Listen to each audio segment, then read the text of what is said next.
স্বাস্থ্য খাতে একটা ব্যাপক উন্নয়নের জন্য আমরা আগামী অর্থ বছরে বাজেটও বৃদ্ধি করবো ইনশাল্লাহ। কাজকর্মের গতিও আমাদের বেড়ে যাবে। আমরা দুস্থদের জন্য টাকা বরাদ্দ করতেছি। প্রধানমন্ত্রীর গতিশীল এবং বিচক্ষণ নেতৃত্বে আমরা ভ্যাকসিন কালেক্ট করতে পেরেছি। 20 তারিখ থেকে ইনশাল্লাহ সারা দেশব্যাপী আমরা মিজেলসের টিকা দেব। আজকে আমাদের ফার্মার্স কার্ড দেওয়া শুরু হয়েছে। জুন মাসের ভিতরে আমরা হেলথ কার্ডও দিব ইনশাল্লাহ। আমরা তো অনেক প্রত্যাশা জাতীয় 10,000 টাকা পর্যন্ত কৃষি ঋণ মাফ করেছি। আরো সুযোগ সুবিধা আমরা বৃদ্ধি করব। আমরা দুস্থদের জন্য টাকা বরাদ্দ করতেছি। কেয়ার কাবিকার কাজ শুরু করতেছি। প্রত্যেকটা সাইডে নদী খননের স্কিম নিচ্ছি, খাল খননের স্কিম নিচ্ছি। সামগ্রিকভাবে স্বাস্থ্য খাতে একটা ব্যাপক উন্নয়নের জন্য আমরা আগামী অর্থ বছরে বাজেটও বৃদ্ধি করবো ইনশাল্লাহ। কাজকর্মের গতিও আমাদের বেড়ে যাবে। কাজের গুণগত মানও বৃদ্ধি পাবে।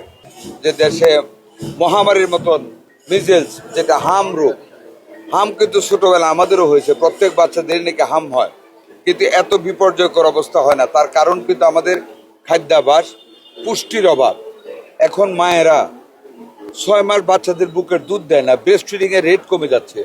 That is most important reason behind this measles attack. এই সিরিয়াসলি আমরা 1-1.5 বছর পর্যন্ত মায়ের দুধ খাইছি, এখন সেটা খাওয়াচ্ছে না, যেখানে পুষ্টির অভাব হচ্ছে। আর এটার সাথে যোগ হয়েছে বিগত সরকার গত 5 বছরে ভিটামিন এ বাচ্চাদের খাওয়ায় নাই, মিজেলসের টিকা দেয় নাই, শূন্য ভান্ডার ছিল।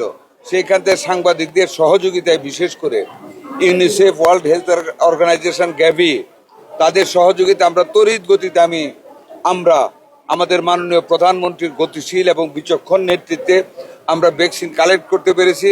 আপনারা জানেন এই মাসের 5 তারিখ থেকে আমরা 18টি জেলার 30টি উপজেলায় আমরা ভ্যাকসিন কার্যক্রম শুরু করেছি। আমরা নিজেরা বিভিন্ন স্পটে গিয়েছি। 12 তারিখ থেকে আমরা ঢাকা সিটি কর্পোরেশন পুরা উত্তর দক্ষিণ ময়মনসিংহ এবং বরিশালে আমরা কার্যক্রম শুরু করেছি ভ্যাকসিন দেওয়া। 20 তারিখ থেকে ইনশাল্লাহ সারা দেশব্যাপী আমরা মিজেলসের টিকা দেব। সাথে ভিটামিন এ ট্যাবলেট প্রত্যেক বাচ্চাকে আমরা খাইয়ে দেবো।